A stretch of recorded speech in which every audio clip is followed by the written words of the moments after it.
예, 오늘 말씀의 제목은 우리를 반대하지 않는 자입니다. 예, 요즘 오늘 2시에 월드컵 결승전이 있습니다. 스페인과 아르헨티나. 꼭 봐야 되겠는데 오늘 손님이 오셔서 볼 수 있을지 모르겠어요. 아무튼. 근데 이제 요번 월드컵에서는 트로피뿐만 아니라 상금이 몇백억 상금이 걸려 있더라고요, 이게. 근데 이제 우승 팀한테 한 930억인가 이제 이런 이제 상금이 걸려 있고, 그런데 우승 팀 선수들한테 반지를 준다고 합니다. 그러니까는 미국에서는 무슨 야구 경기라든가 무슨 풋볼 경기라든가 이런 걸 하면 이렇게 반지를 주나 봐요. 골프라든가 이런 거 하면은. 그래서 이번에는 이렇게 트로피뿐만이 아니라 월드컵 반지를 준다고 합니다. 그래서 제가 이제 저걸 보면서, 이게 주님께서는 그리스도를 믿는 자에게 물 한 컵을 대접하면 반드시 상을 베푸신다고 하셨는데, 어느 상이 더 클까 이렇게 생각해 보니까 주님께서 주시는 상이 저 월드컵 반지보다 훨씬 크리라 생각됩니다. 믿습니까? 아멘. 네, 믿습니다. 네. 주님께서 물 한 잔, 이 사람이 예수님을 믿으시는 분이구나 하고 이렇게 물 한 잔을 드리는 분한테 예수님이 그걸 잊지 않고 상을 주신다는 거예요. 근데 그 상을 얼마짜리 주시겠어요? 그죠? 내가 볼 때 주님께서 주시는 상이 엄청나게 클 거라고 생각이 듭니다. 오늘 본문 말씀은 사도 요한이 아주 그냥 편협하고 배타적인 마음을 갖고 자신이 일한 것을 이렇게 보고하는 것으로 이렇게 시작이 됩니다.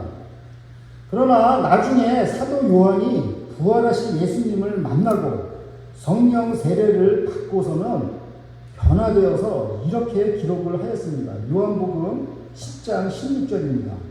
또 이 우리에 들지 아니한 다른 양들이 내게 있어 내가 인도하여야 할 터이니 그들도 내 음성을 듣고 한 무리가 되어 한 목자에게 있습니다. 그러니까 오늘 마가복음 9장 38절 보면 그냥 자기 우리에 들어간 사람만 정통이고 다른 사람들은 그냥 아니다 이렇게 이런 식으로 얘기를 하는데, 요한복음 10장 16절에서는 그런 거죠. 우리뿐만이 아니라 다른 아것도 있다라는 걸 이렇게 인정을 한 거예요. 그죠? 그러니까 자기들의 그룹에 들지 않은 다른 그룹도 예수님의 양들이다라고 이렇게 설명을 한 것입니다. 그러니까 이 세상에 라크로스 세수교회만 있는 것이 아니라 수많은 주님의 공동체가 있습니다. 여기는 미국 페이스 메소디스트 처치도 있고, 그죠? 그러니까 여기 라크로스에도 수많은 교회들이 있고 전 세계 얼마나 많겠어요. 그래서 이 세상에 수많은 주님의 공동체가 있다라는 것을 우리가 알고 또 이런 공동체를 우리가 서로 인정을 하고 포용하는 자세가 중요한 것입니다. 마가복음 9장 38절을 보십시오. 요한이 예수께 여짜오되 선생님 우리를 따르지 않는 어떤 자가 주의 이름으로 귀신을 내쫓는 것을 우리가 보고 우리를 따르지 아니함으로 금하였나이다. 그러니까 이 요한은 사도 요한이죠. 사도 요한은 어떻게 성격이 욱하는 그런 성격의 소유자여서 별명이 우레의 아들입니다. 천둥 번개의 아들이라는 뜻이죠. 근데 이 사도 요한이 지금 예수님한테 부르는 게 선생님 이렇게 부른 거예요. 그러면서 자기 주변 이야기를 지금 리포트를 하였습니다. 이렇게 주님과 서로 이렇게 의사소통하는 건 참 중요한 일이라 생각이 듭니다. 어떤 일이든 서로 이렇게 커뮤니케이션 하는 게 참 좋은 거죠. 여기서 이제 사도 요한이 뭐라고 그러냐면 우리를 따르지 않는 자 이렇게 이제 얘기를 한 거죠. 그러면 이 우리를 따르지 않는 자가 누구죠? 바로 제자들의 그룹에 속하지 않는 자들이라는 거죠. 근데 이 제자들의 그룹에 속하지 않은 자가 지금 주님의 이름으로 지금 귀신을 쫓고 있다는 거예요. 그래서 자기가 그걸 막았다. 어디서 주님의 이름을 함부로 팔고 그래. 너는 우리를 따르지 않으니까 그만둬. 그래가지고 당장에 멈추겠다는 거, 그중에 리포트를 한 거예요. 자, 그런데 이제 우리가 이제 마가복음을 전에 이렇게 쭉 보면은 뭐죠? 주님의 제자들도 예전에는 귀신을 쫓는 일이 있었습니다. 그냥 엄청나게 쫓았죠. 예수님이 12명을 쫙 파송을 하니까 그냥 귀신을 쫓았는데, 그때 그 헤롯 왕이 너무 놀래가지고 세례 요한이 다시 살아났다 이렇게 하면서 그냥 발발 떨었습니다. 그런 일이 있었어요. 아주 오래전 얘기죠.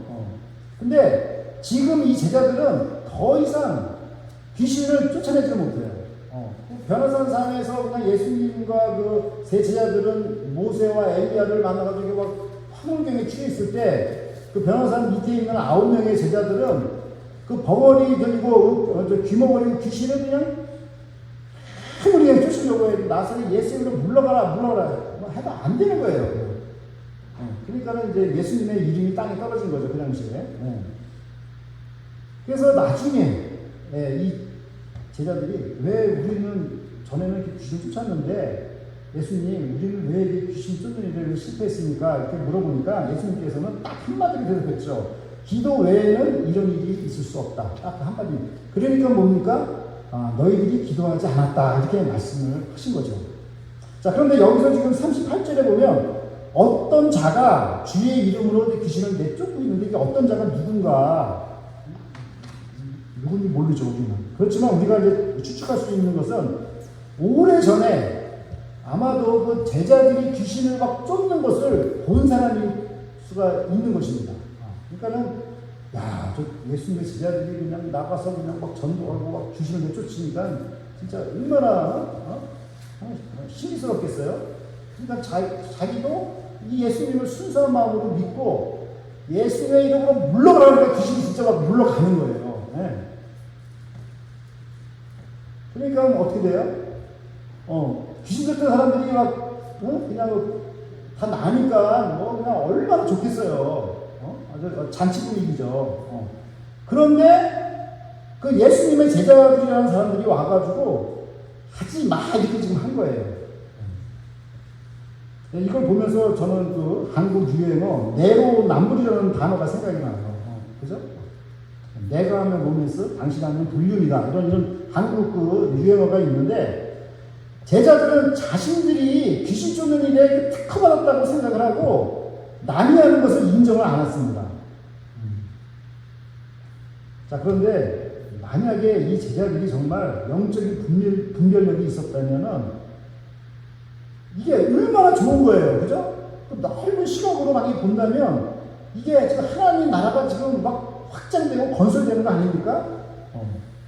그러니까 제자들은 할 수만 있으면 서로 힘을 합해서 이 세상에 있는 더러운 귀신들을 함께 쫓아내야 되는 것입니다.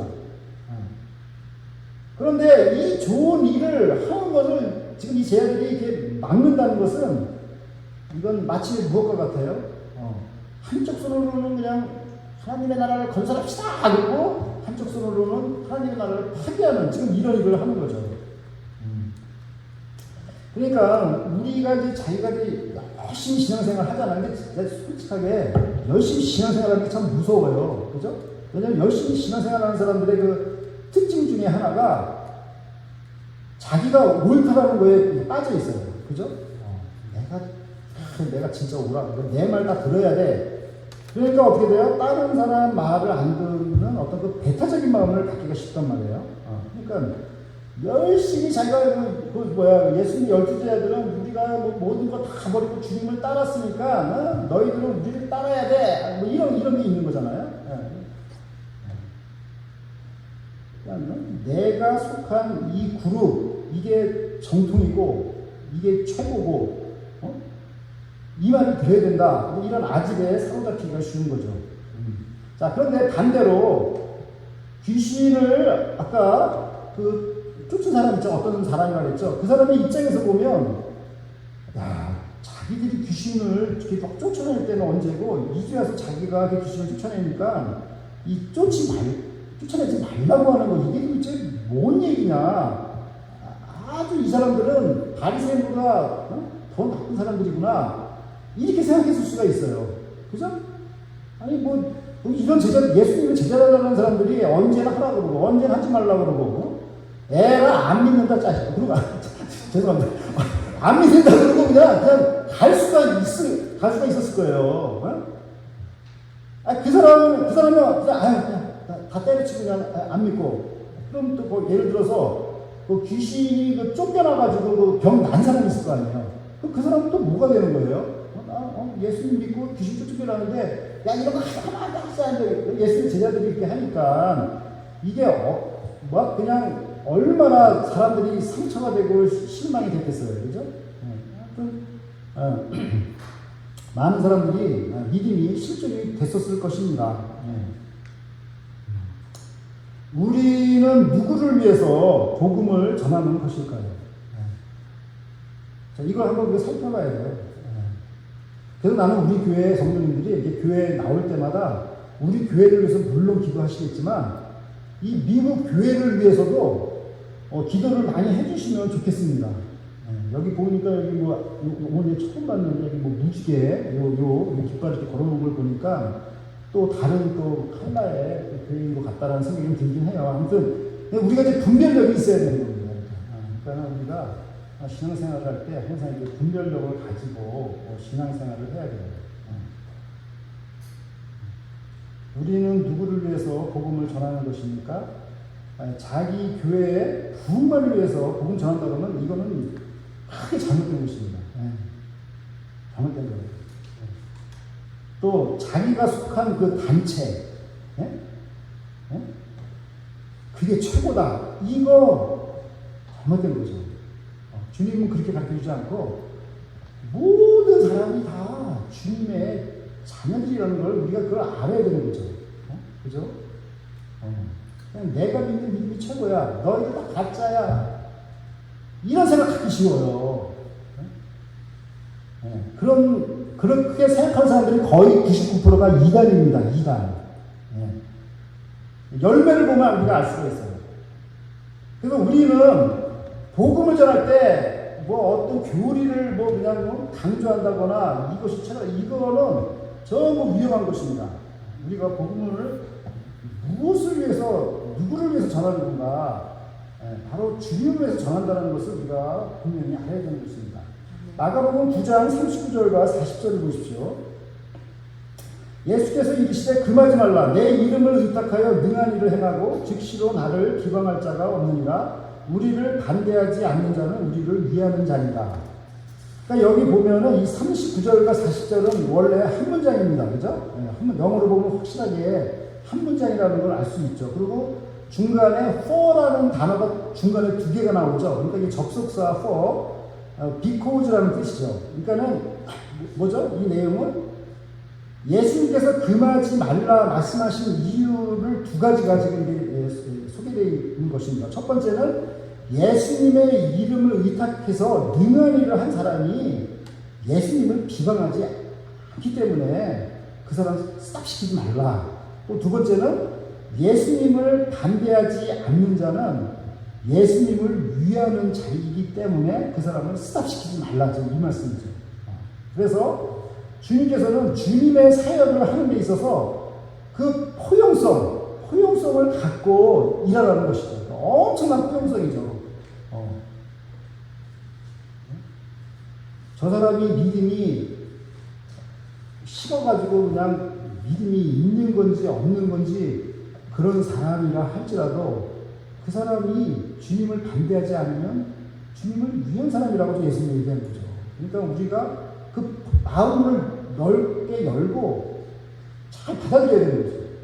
아유, 믿음도 없는 사람, 이렇게 무시하고, 그렇게 말하는 사람이 잘못된 거죠. 구약성경 민수기에 모세가 이러한 마음을 가졌습니다. 민수기 11장 29절입니다. 모세가 그에게 이르되 내가 나를 두고 시기하느냐 여호와께서 그의 영을 그의 모든 백성에게 주사 다 선지자가 되게 하시기를 원하노라. 아니 이거 보니까 내가 모세가 정말 존경스럽습니다. 70명이 막 그냥 예언을 했고 그 전에 또 어떤 사람이 또 예언을 하는데 그 사람 예언을 못하게 막아야 되지 않습니까? 여호수아한테 얘기하니까 모세의 마음은 뭐냐면 뭔 소리야, 모든 사람이 다 성령 충만함 받아가지고 예언하기를 나는 바란다. 이렇게 말한 거예요. 이게 뭐예요? 모든 사람이 다 예언하고, 모든 사람이 다 행복하고, 모든 사람이 잘된, 이걸 우리가 원해야지. 그냥 뭐 남을 미워하고, 시기하고, 질투하고, 그러면 안 된다는 거죠. 모세는 예언하는 것이 어느 특정한 사람의 국적물이 아니라 모든 사람이 성령 충만해서 다 선지자가 됐으면 하는 게 모세가 바라는 거 아닙니까? 하나님께서는 그의 능력을 어떤 특정 단체에게만 독점권처럼 부여하지 않았습니다. 누구에게나 정말 순수한 열정과 그 믿음이 있으면 언제든지 이러한 능력이 나타날 수가 있습니다. 네. 어떤 뭐 특정한 교회에서만 나타나는 것도 아니고 단체에서만 나타나는 것이 아니라 누구에게나 다 열려있는 것입니다. 오히려 자신들이 정통이라며 기도하지 않아서 귀신을 쫓아내지 못한 것은 이 바로 제자들의 그 상황입니다. 그러나 주님께서는 또 이러한 제자들을 이렇게 책망만 하신 것이 아니라 위로를 하셨습니다. 마가복음 9장 41절을 보십시오. 누구든지 너희가 그리스도에게 속한 자라 하여 물 한 그릇이라도 주면 내가 진실로 너희에게 이르노니 그가 결코 상을 잃지 않으리라. 그러니까 예를 들어서 K자선 권사님이 그리스도에 속한 자다라는 걸 사람들이 알고 어떤 사람이 K자선 권사님한테 물 한 컵을 준다고 한다면 예수님께서 결코 그 사람 상을 잃지 않는다는 이 말씀이잖아요. 그죠? 그러니까 우리가 잘못 생각하면 이렇게 생각하셨어요. 그리스도인들이 어떤 지나가는 거지한테 물 한 컵을 내가 예수님의 이름으로 줘야지 하고 준다. 이거 약간 비슷한데 여기서는 그 얘기하는 건 아니잖아요. 이 사람이 그리스도에 속한 자일 때 그걸 드리는 그 사람이 상을 받는다는 거죠. 그리스도에게 속한 자라는 뜻이 무엇입니까? 그리스도가 주인이라는 것입니다.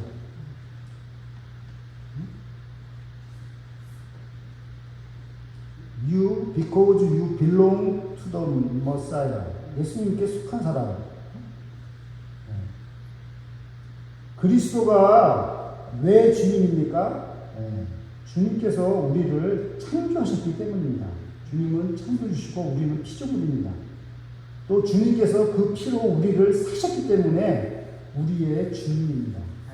또 우리가 세례를 받았기 때문에 주님이 우리의 주인입니다. 그래서 우리의 소유권이 주님께 있는 것입니다. 그래서 우리는 그리스도에 속한 자입니다. 누군가 우리에게 이 사람은 그리스도에게 속한 자야 하는 물 한 그릇을 대접한다면 반드시 상을 받습니다. 물 한 그릇을 섬기는 사람의 마음은 곧 주님을 영접하는 마음으로 이어질 것입니다.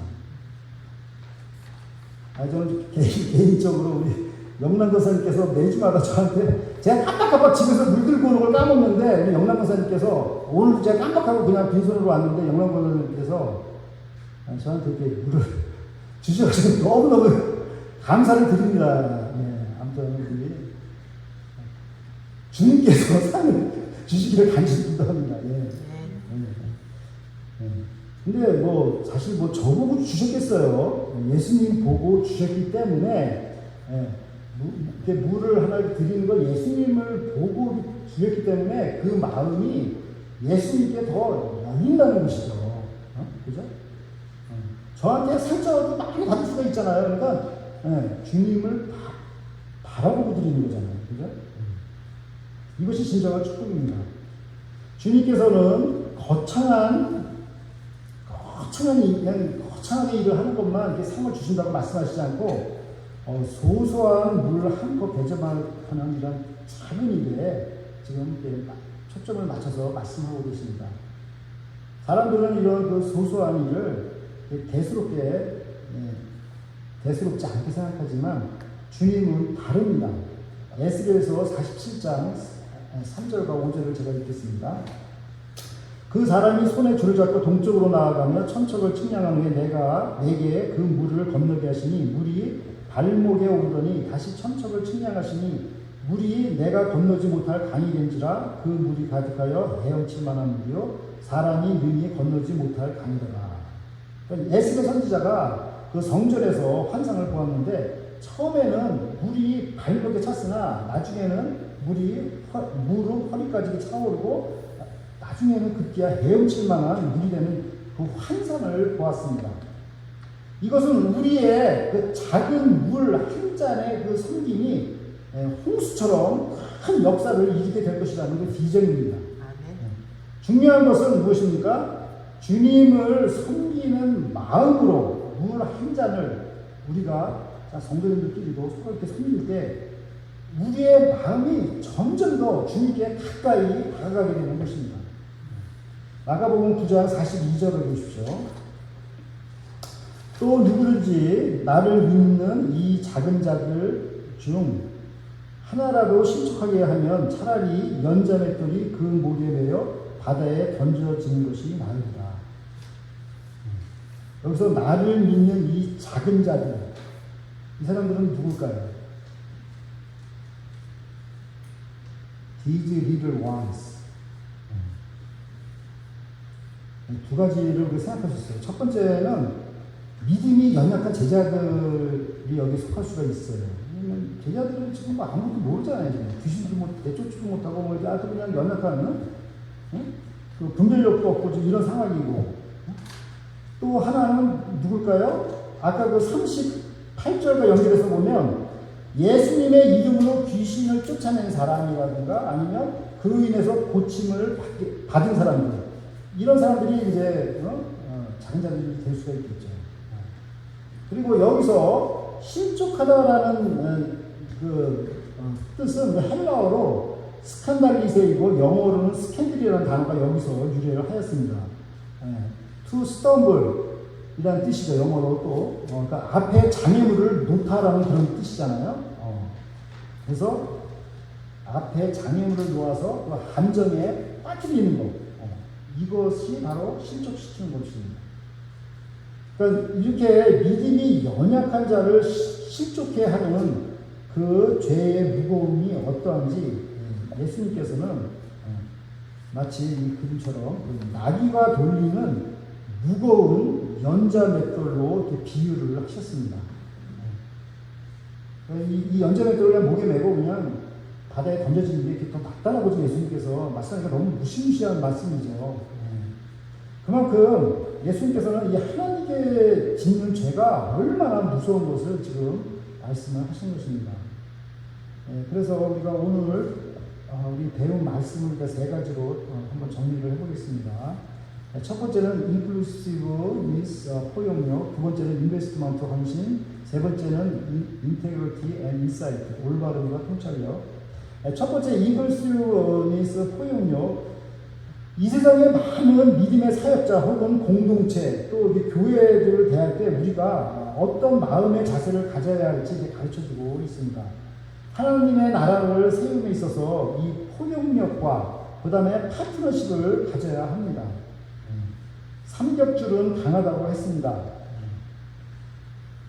자기 열심으로 배타적으로 편가르기 싸움하기 쉬운데 그런 편협한 마음을 버리고 예수님과 모세와 같이 마음을 넓혀서 모든 사람이 정말 성령 충만함 받아서 정말 행복하게 살도록 우리가 기도를 해야 합니다.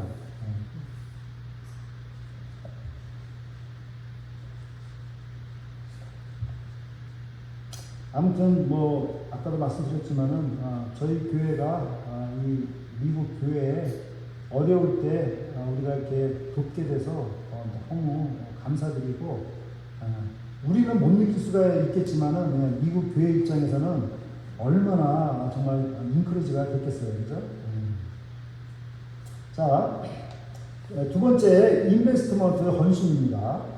하나님께서는 큰 사역뿐만 아니라 냉수 한 그릇 대접하는 작은 사역도 귀하게 여기십니다.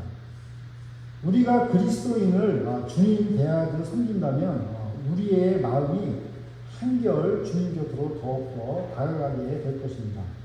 주님은 냉수 한 그릇을 언급하셨습니다. 주님의 종이 정말 그 냉수 한 그릇이 정말 절실히 필요할 때 이를 정말 도울 수만 있다면 정말 얼마나 그분이 정말 힘이 나겠습니까? 주님은 이것을 결코 잊지 않으시고 반드시 상을 주시겠다고 약속하셨습니다. 우리 선교지들을 돌아보면은 그냥 그분들이 그냥 어려워가지고 기도 제목 하는 거 보면 솔직하게 쳐다보기 싫더라고요. 하도 도와달라고 그래가지고. 그냥 모른 척 하는 게 제일 나아요, 솔직하게. 근데 그분들에게 조금씩 도와주면은 그분들이 얼마나 정말 신이 나겠어요. 주님께서는 여기서 이렇게 말씀하시는 거죠. 이것보다 안전한 투자가 없다. 이것보다 인베스트먼트. 여기에다 그냥 올인을 해라. 선교금 얘기하면 자꾸 부담돼서 교회 못 나오겠어요 하시는 분도 계시더라고요. 그런데 그거는 각자 자신이 판단할 결정할 일이고 누가 뭐라고 안 하셔도 됩니다. 그런데 주님께서는 물 한 컵이라도 해줘도 내가 너한테 상 주겠다 이렇게 지금 말씀을 하시는 거죠. 그러니까 이런 그 투자에 부담 갖지 마시고 진짜 헌신하시고 올인하시기 바랍니다. 주님께서 주시는 상은 정말 2026년 월드컵 반기보다도 훨씬 더 크고 위대할 것입니다. 세 번째, 인테그리티 앤 인사이트, 올바름과 통찰력입니다. 그러니까 연자 맷돌의 그 비유를 통해서 예수님께서는 죄의 심각성을 과장되게 표현했죠. 즉 믿음이 연약한 자를 실족시킬 바에는 차라리 죽는 게 더 낫다. 이럴 정도로 지금 이렇게 말씀하신 거죠. 굉장히 무서운 말씀이죠. 그러니까 우리가 정말 믿음이 연약한 자가 우리 교회에 와가지고 정말 실족되지 않기를 간절히 바라야 되는 것입니다. 이걸 정말 조심해야 되죠. 어떻게 우리가 정말 믿음이 연약한 자가 우리 교회에 왔다거나 아니면 크리스찬들을 통해서 실족되지 않기 위한 최선의 방법이 뭘까요?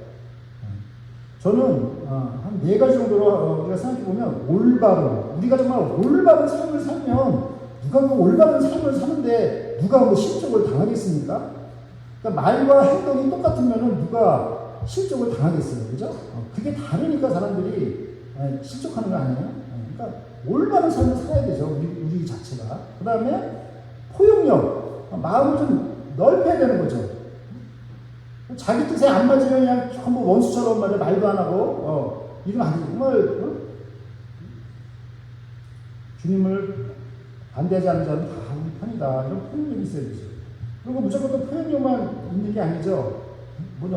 이 사이비 이단들도 그냥 다 포용해라. 그건 아니잖아요. 그러니까 분별력이 있어야 되는 거죠. 그 속에는 정말 진리가 있어야 되죠. 진리도 없이 다 포용한다고 했다가는 그건 아무것도 아니죠. 그리고 통찰력, 인사이트가 있어야 되는 것입니다. 이는 양날의 칼과 같이 포용을 하되 분별하라는 것입니다. 진리가 없는 포용은 포용도 아닙니다. 그 속에 진리가 있어야 합니다. 사랑하는 라크로스 세스만교회 성도 여러분, 또 우리 맥슨, 우리 귀한 동역자님 여러분, 요한은 자기들을 따르지 않는 사람이 예수님의 이름으로 귀신을 쫓는 일을 하지 못하도록 금하였으나 예수님께서는 오히려 금하지 말라고 하시며 예수님을 반대하지 않는 자는 예수님을 위하는 사람들이라고 하셨습니다. 물 한 그릇이라도 주님의 이름으로 대접하는 작은 섬김은 주님께서 반드시 상을 베푸신다고 약속하셨습니다. 그리고 믿음이 연약한 자를 실족하게 하는 죄가 얼마나 심각하고 무거운 것인지 연자 맷돌의 비유로 말씀하셨습니다. 제자들은 서로 누가 크냐 이렇게 싸움을 하고 있을 때 주님께서는 믿음이 작은 자를 주목하셨습니다. 저희 교회가 거창한 일을 하기보다는 작은 섬김 실천을 통해서 주님의 나라를 점점 건설해 나가는 사랑의 공동체가 되기를 간절히 기도합니다. 다 함께 기도드리겠습니다. 하나님 아버지, 물 한 잔의 섬김을 결코 잊지 않으시고 상을 약속하신 주님, 저희가 거창한 주님의 사업을 꿈꾸기 전에 먼저 작은 섬김을 실천하도록 도와주시옵소서. 주님의 몸된 교회를 섬길 때 저희에게 필요한 포용력과 분별력을 주시옵소서. 감사드리며 예수 그리스도의 이름으로 기도드립니다. 아멘.